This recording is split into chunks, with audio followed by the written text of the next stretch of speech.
Page 117. Genestar, l'ami des stars. Bernard Genestar est l'ami des stars à cette époque. Il s'occupe notamment des tournées de Johnny Hallyday dans le sud de la France. C'était l'agent image de Michel Platini et il est devenu le mien. Un jour, au début de l'année 1982, Genestar m'appelle. Il m'explique qu'il veut me parler en tête-à-tête. Je lui propose de venir me voir à Saint-Étienne. Il vient. Et là, il me reproche de lui avoir coûté de l'argent. Selon lui, des photos de paparazzi me montrant au bras de yeux bleus circulaient sur la place de Paris. Le magazine Paris Match venait de les acheter et s'apprêtait à les publier. Genestar l'en avait empêché sur le fil. « J'ai dû acheter le silence de Paris Match, me dit-il. Tu te rends compte que j'ai dû racheter ces photos 35 plaques, l'équivalent d'un peu plus de 100 000 € d'aujourd'hui, pour éviter que Paris Match ne les publie. Il va falloir que vous arrêtiez de vous voir tous les deux, et vite. » Mais nous ne pouvions pas nous en empêcher. Ce que Genestar ne m'a en revanche pas dit ce jour-là, c'est qu'avant de venir me parler, il avait pris soin de tout révéler à Michel Platini. Je me suis séparé de Genestar. Pivot le lâcheur. J'ai pu mesurer l'ampleur de mon déclassement à travers l'attitude de Bernard Pivot. Dans son livre « Le football en vert », paru en 1980, Bernard Pivot me décrivait ainsi. Il crève le terrain comme on dit de certains acteurs qu'ils crèvent l'écran. Il a la tête de Bonaparte au pont d'Arcole et la prestance un peu insolente du lieutenant Sagan aux confins du Sahara. C'est lui qui a pris la place de Piazza dans le cœur des dames seules. Pivot a juste oublié d'ajouter qu'il en allait de même dans le cœur d'une femme mariée. Et ça, il ne me le pardonnera pas. Pivot a toujours été un élégant poète et un amoureux fou des vers, même quand il parlait de moi dans des termes aussi flatteurs. Le problème, c'est qu'à l'image de beaucoup d'autres, il a voulu choisir un camp alors qu'il n'y était pas obligé. Alors, dès qu'il a su pour Yeux Bleus et moi, il m'a vite tourné le dos et la tête, dès qu'il m'apercevait.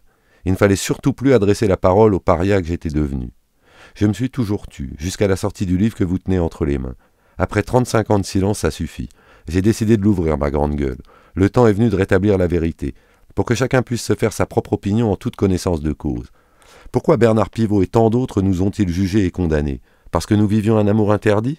Depuis quand est-ce un péché impardonnable d'aimer la femme d'un autre? Nous serions donc les seuls?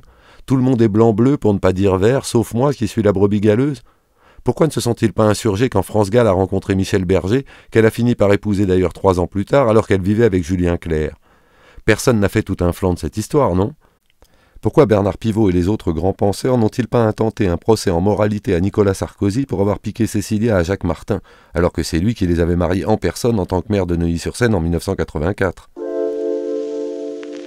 Page 121. Rocher, la morale à 2 balles. Un mois plus tard, c'est-à-dire au mois de février 1982, alors que mes parents venaient de monter de Pau pour me voir, Roger Rocher me convoque dans son bureau. « Tu comprends que ce que tu as fait, ce n'est pas bien. » Un ton plus bas. « Je n'ai rien à me reprocher. Vous vous permettez de me juger sur ma vie privée alors que c'est mon problème, pas le vôtre. Ça ne vous regarde pas.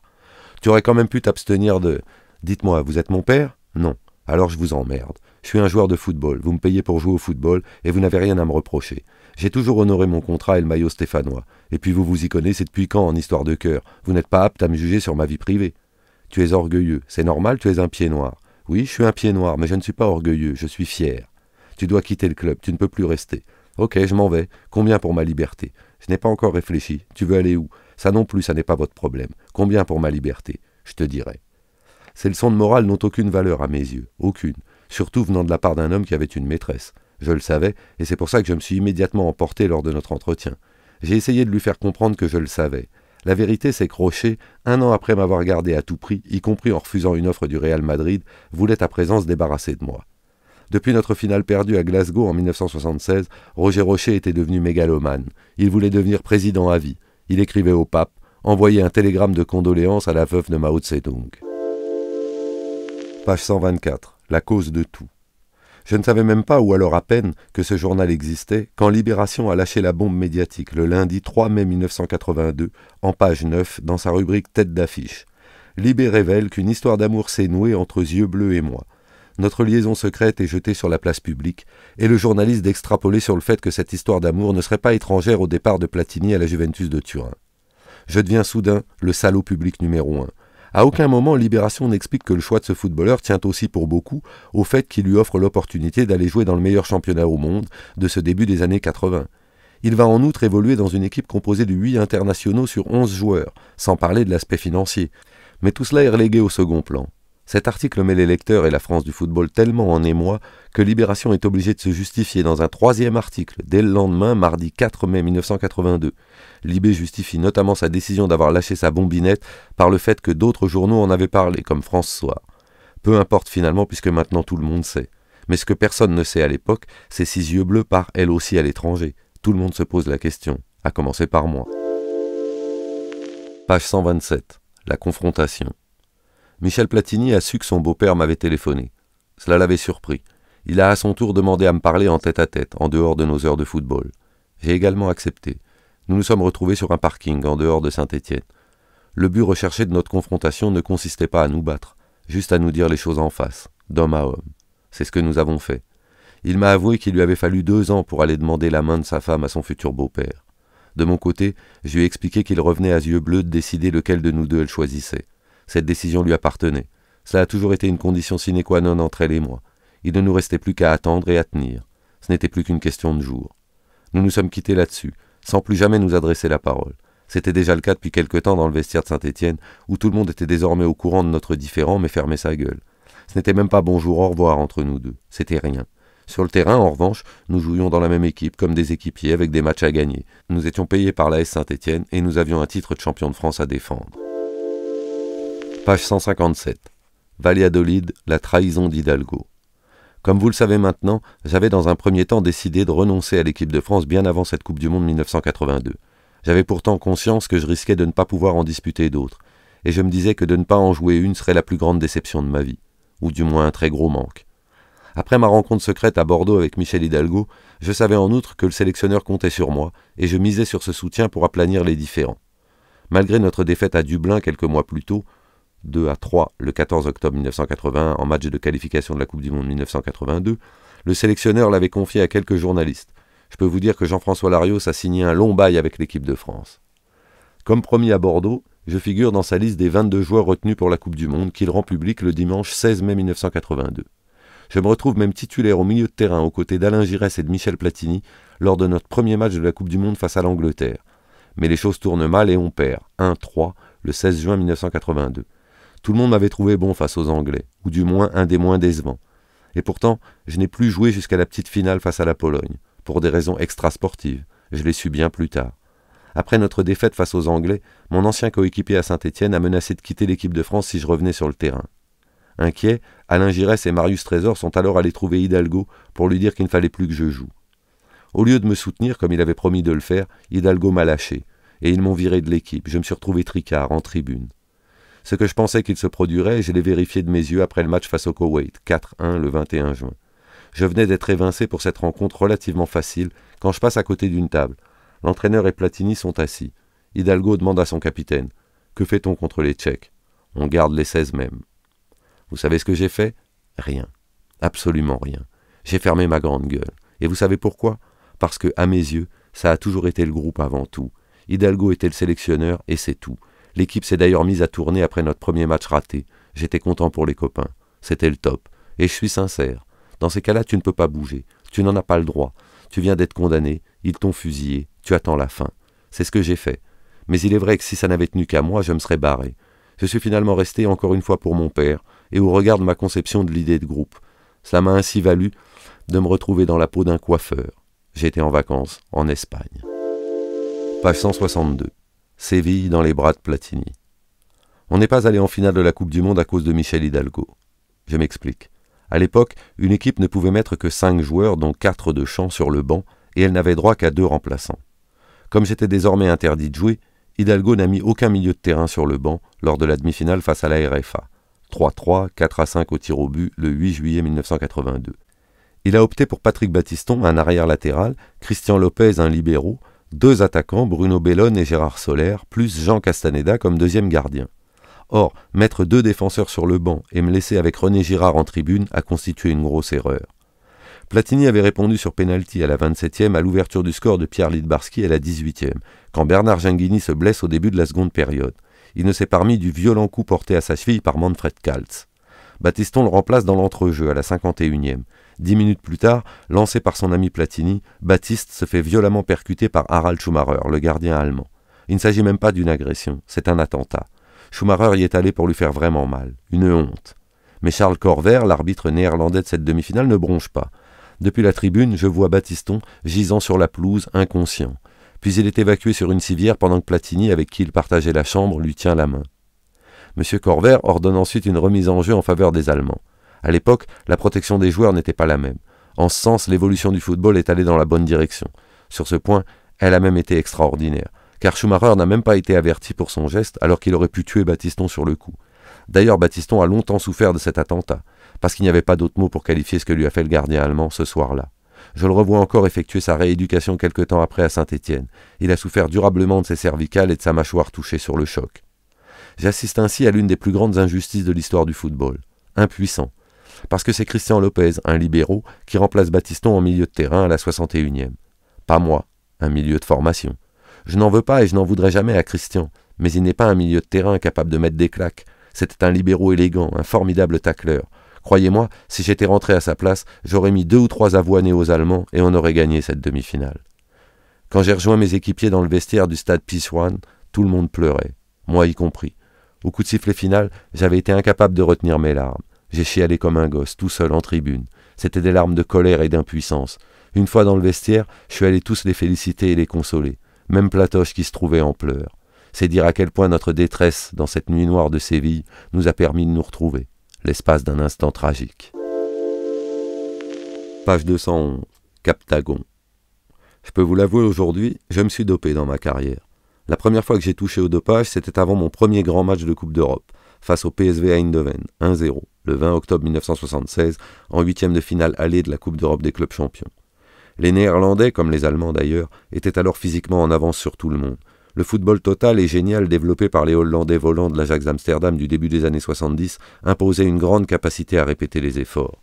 Quant aux Allemands, l'histoire a prouvé que le miracle de Berne, c'est-à-dire la victoire surprise de la RFA à la Coupe du Monde 1954, n'en constituait pas tout à fait un.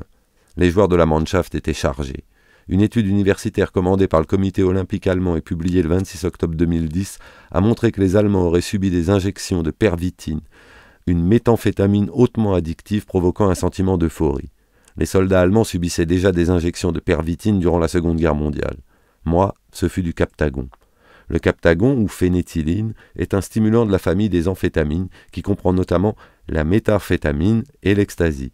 Cette drogue entraîne une augmentation du rythme cardiaque, une plus grande résistance à la fatigue, une vigilance accrue et une perte de jugement provoquant un sentiment de toute puissance.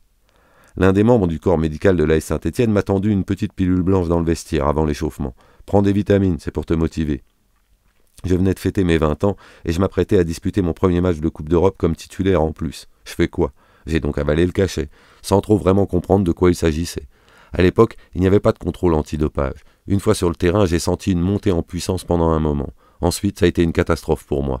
Le Captagon m'a bouffé au point de vue énergétique. Au bout d'1 heure, j'ai ressenti des crampes et j'ai dû céder ma place à Alain Mercadier.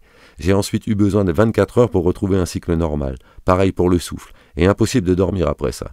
C'est comme quand tu prends un ecstasy pour pouvoir danser toute la nuit en discothèque. Tu peux le faire, descendre 3 bouteilles de vodka, et quand tu rentres chez toi, non seulement tu n'es pas fatigué, ni saoul, mais en plus tu ne dors pas. J'ai pourtant repris du Captagon par la suite, mais j'insiste, pas régulièrement, seulement pour les grands matchs, et y compris à Bastia où je devais jouer tous les 3 jours jusqu'en finale de la Coupe de l'UEFA, 0-0, puis 0-3 face au PSV Eindhoven le 26 avril et le 9 mai 1978. Page 221. Merano, Pavarotti et Sang Nouveau. Un peu après le tournant de l'an 2000, j'ai décidé une première fois de me soigner. Comme je n'y arrivais pas tout seul, je suis allé voir Henri Chenot dans son centre de remise en forme à Merano, en Italie.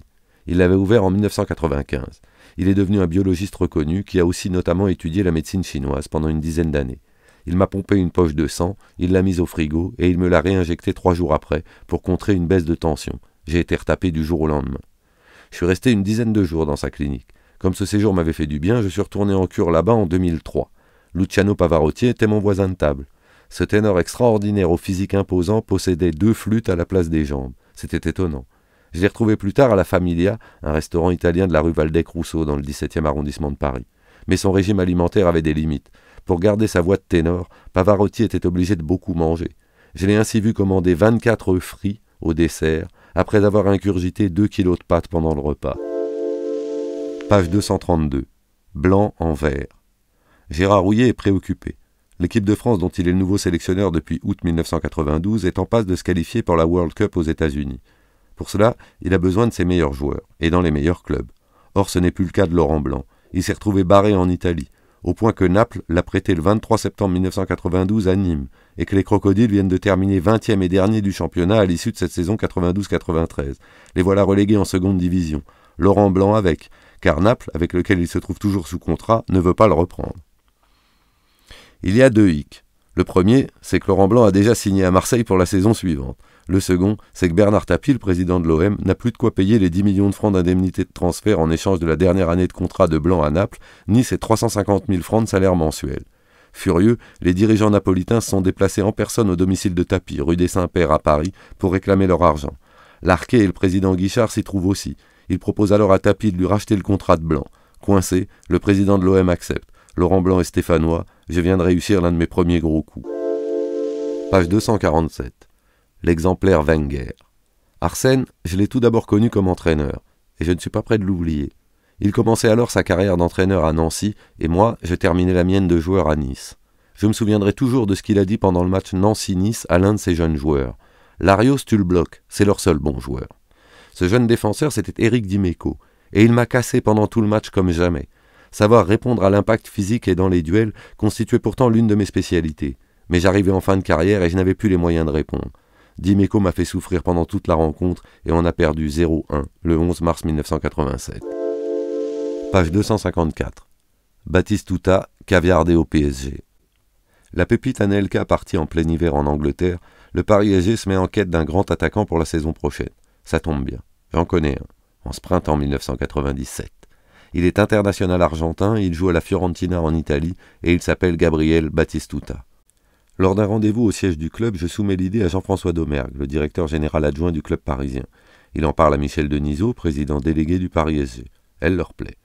Je me rapproche de Settimo Aloisio, l'agent argentin de Batistuta. Il lui en parle. La perspective de quitter Florence pour Paris le séduit. Il est d'accord pour jouer au Paris SG à partir de la saison 1997-1998. Je décide alors de convier Settimo Aloisio pour un séjour de 3 jours dans la capitale. Dans le même temps, j'arrange un rendez-vous avec les dirigeants parisiens. Ils ne nous reçoivent pas au siège du Paris SG, mais dans les bureaux de Canal+, quai André Citroën, situé sur la rive gauche, dans le 15e arrondissement de la capitale. La chaîne est en effet propriétaire du club depuis 1991. Des directeurs financiers du groupe Canal+, dont un mec originaire de Pau, comme moi, participent à cette réunion de travail. Le montage financier s'annonce complexe pour faire venir un joueur de la valeur de Batistuta, et très onéreux. Il est envisagé d'effectuer certains paiements via des sociétés offshore en les faisant transiter par le Servette de Genève que Canal+ a racheté en janvier 1997. Le montage financier est donc compliqué, mais il a bien avancé quand nous nous quittons. Je suis tellement optimiste que je régale tout le monde à la Maison du Caviar, près des Champs-Élysées, dans le 8e. 15 000 francs par repas, près de 3 000 € aujourd'hui. La note me restera d'autant plus en travers de la gorge que les directeurs financiers de Canal+ vont finalement s'opposer à ce transfert. Après avoir étudié la faisabilité de l'opération sur le plan financier, ils en ont déduit que les risques se révélaient trop importants. Gabriel Batistuta ne portera jamais le maillot du Paris SG.